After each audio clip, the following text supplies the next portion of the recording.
Introduction to environment. Environment हमारे लिए सब कुछ है। अगर एनवायरनमेंट ना हो, हमारे पास ऑक्सीजन ना हो, प्लांट्स के पास कार्बन डाइऑक्साइड ना हो, तो हमारी लाइफ कैसे होएगी? तो आवर लाइफ विद अर्थ। कैसे इन्वायरमेंट हमें इफ़ेक्ट करेगा? तो चलिए हम इन्वायरमेंट को ही पढ़ते हैं। कैसे हम सारे ऑर्गेनिजम्स आपस में रिलेट करते हैं। There is a sequence of relationship between organism on the earth. जैसे कि हमें अगर कुछ खाना है तो हम वेज खा रहे हैं जो नॉन वेज खा रहे हैं। सिमिलरली कोई हर्बीवोर है जो सिर्फ वेज खाता है, वो ग्रास को खाएगा। ग्रास को फोटोसिंथेसिस करने के लिए चाहिए लाइट, पर्टिकुलरली सनलाइट। आज के टाइम में तो आर्टिफिशियली भी पॉसिबल है टिश्यू कल्चर, बट हम नॉर्मली बात करते हैं कि sun plays a main role to establishment of transfer of energy. Sun से एनर्जी ट्रांसफ़र होगी प्लांट्स के पास, फॉर एग्जांपल ग्रास के पास। उसी ग्रास को कोई हर्बीवोर खाएगा, उसी हर्बीवोर को कोई कार्निवोर खाएगा, तो बन गई एक फूड चेन। और यही अगर इन फूड चेन में आपस में मिक्सिंग हो रही है तो इसी को हम बोल देंगे फूड वेब। हम एक दूसरे पे डिपेंडेंट है डिकम्पोजिशन के लिए, एनर्जी प्रोडक्शन के लिए। तो यही तो है पूरा का पूरा इन्वायरमेंट का ecosystem. Atmosphere contain different gases in different amounts. हमारे वातावरण के अंदर अलग अलग प्रकार की गैसेस है और अलग अलग अमाउंट में है।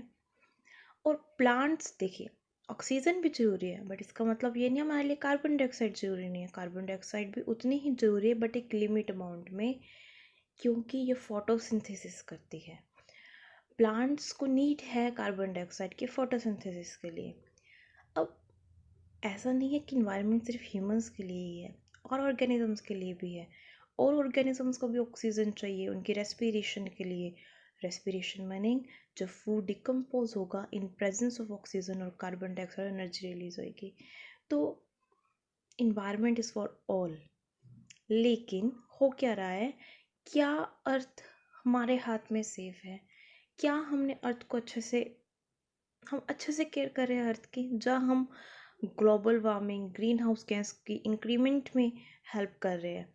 तो अर्थ जो हाथ में है ना, वो ह्यूमन मॉन्स्टर के हाथ में है। हम यहाँ से ग्रीनरी को कम कर रहे हैं, यहाँ से अच्छा पानी कम करते जा रहे हैं, जिसको हम ग्राउंड वाटर, प्योर वाटर बोलेंगे। तो यहाँ पे मॉन्स्टर के हाथ में आ चुका है। ब्यूटीफुल अर्थ को बहुत ज़्यादा थ्रेट है, किसके? ह्यूमन मॉन्स्टर के। बिकॉज हम डिफॉरेस्टेशन कर रहे हैं अपनी नीड के लिए। ठीक है, नीड भी ज़रूरी है। क्या अपनी नीड के लिए इतना सेल्फिश हो जाना चाहिए कि पेड़ों को इस तरीके से काटना चाहिए कि रिफॉरेस्टेशन ही ना करे? जितना डिफॉरेस्टेशन किया जाए उससे ज़्यादा रिफॉरेस्टेशन किया जाए। एक्सप्लोजन, लाइक अभी की बात करें, रशिया यूक्रेन में वॉर चल रहा है। हाँ ठीक है, वो वार चल रहे हैं, लेकिन इन्वायरमेंट पर सोचिए कितना बुरा असर पड़ रहा है उससे। इन्वायरमेंट तो हम सबके लिए ही है ना। वॉर तो ह्यूमंस के बीच में है, बट उससे अदर ऑर्गेनिजम्स भी तो इफ़ेक्टेड हो रहे हैं। ट्रैफिक, जहाँ ट्रैफिक होगा तो ऑफकोर्स ही बात है पोल्यूशन इनडायरेक्टली होगा, खासकर ऐसे सिटीज़ में जहाँ पे सीएनजी के अलावा पेट्रोल और डीजल पे चलती है। प्लेन क्रैश होना, mining, oil spills, even problem of electronic waste. हमारी जैसी डेवलपिंग कंट्री में बहुत सारी डेवलप्ड कंट्री लाइक यूएसए अपना इलेक्ट्रॉनिक वेस्ट सेंड करती है। किसके लिए सेंड करती है? कि यहाँ के लोग गरीब हैं, इन पास रोजगार नहीं है, तो एक काम करेंगे ना, इन्हें इलेक्ट्रॉनिक वेस्ट देंगे, वो वहाँ से मेटल एक्सट्रैक्ट करेंगे। क्या आप जानते हो इलेक्ट्रॉनिक वेस्ट से मेटल एक्सट्रैक्ट करने के प्रोसेस कितना ज़्यादा पोल्यूशन करेगी? इतने सारे लोगों को रिस्पिरेटरी प्रॉब्लम्स हो चुकी है, क्योंकि हमारा एयर क्वालिटी इंडेक्स बहुत ही अच्छा नहीं है, बहुत ख़राब है। इन्वायरमेंट पोल्यूशन, गार्बेज को डायरेक्टली या सीवेज वाटर को डायरेक्टली किस में डाला जा रहा है? वाटर में डाला जा रहा है। ऑफ कोर्स सी बात है, अगर हम इसको बर्न भी करेंगे तो ये एयर पोल्यूशन कॉज करेगा। पानी में जाएगा तो ये वाटर पोल्यूशन कॉज करेगा। मिट्टी में डाल दिया जाएगा, सॉइल पोल्यूशन कॉज करेगा। तो इन सब के परिणाम क्या होएंगे हमारे अर्थ पे, हमारी मदर नेचर पे? चलिए उनको डिस्कस करते हैं। ड्रॉट, सूखा पड़ जाना। इसी तरीके से अगर हम सारा पानी वेस्ट करते गए तो हमारे प्लांट्स के लिए कोई पानी ही नहीं बचेगा। रिजल्ट क्या आएगा? सूखा पड़ जाना। फूड स्कैरसिटी, अगर प्लांट्स नहीं होंगे तो फूड भी नहीं होगा। आप कहोगे नहीं नहीं, हम तो खाते ही नहीं होते, हम तो वेज खाते ही नहीं होते। तो नॉन वेज के बनने के लिए भी वेज ही चाहिए। पॉवर्टी, ऑफ कोर्स सी बात है, एक चाइल्ड मर रहा है पॉवर्टी के कारण हर 3 सेकंड में। जान के हैरानी हो रही है ना, हमारे इंडिया फूड उगाने में सेकंड नंबर पे है, लेकिन क्या आप जानते हो यहाँ पे सेकंड नंबर में इंडिया माल न्यूरिश्ड पीपल के अंदर भी आता है। यहाँ पे पूरी दुनिया में दूसरे नंबर पे माल न्यूरिश्ड पीपल है, मतलब हम खाना तो खा रहे हैं बट वो न्यूट्रिशन से भरपूर नहीं है।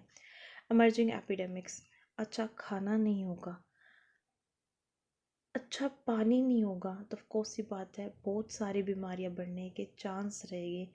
थ्रेट ऑफ एक्सटिंक्शन, जातियाँ लुप्त हो जाएगी, लाइक डूडो बर्ड। बहुत सारी जातियाँ हैं कि जो एक पर्टिकुलर स्पीसीज़ को ही खाती है, अगर वो स्पीसीज़ नहीं रही तो सेकंड स्पीसीज़ भी ख़त्म हो जाएगी।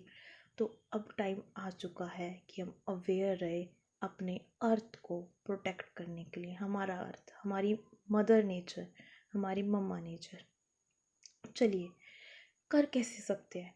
The first step is think green, go green, make a green world.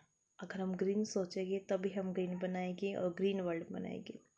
बहुत सारे लोग कहते हैं कि ग्रीनरी से तो पानी देना पड़ेगा, पानी की वेस्टेज होगी। तो फॉर योर नॉलेज, प्लांट्स को अगर मान लीजिए आपने किसी पर्टिकुलर ईयर में 100 लीटर पानी दिया, प्लांट्स केवल 1 लीटर एब्जॉर्ब करेंगे और उस पानी को तोड़ के ही हमें ऑक्सीजन मिलेगी। प्लांट्स जब भी अपना खाना बना रहे होते हैं तो वाटर के ब्रेक डाउन होने से ऑक्सीजन निकलती है, ना कि CO2 से। CO2 का तो रिडक्शन होकर ग्लूकोज, उसका कार्बोहाइड्रेट बन जाएगा। तो ये पानी कंज्यूम जो करते हैं ना, उसी से ही हमें ऑक्सीजन मिलती है। दूसरा, इवेपोरेशन, 99% वाटर तो इवेपोरेट होकर इन्वायरमेंट में आ जाएगा। जहाँ पे पेड़ पौधे नहीं हैं वहाँ भी बारिश होएगी। तो आप समझिए ना कि greenery make a earth heaven, हमारा अर्थ स्वर्ग बन जाएगा ग्रीनरी से।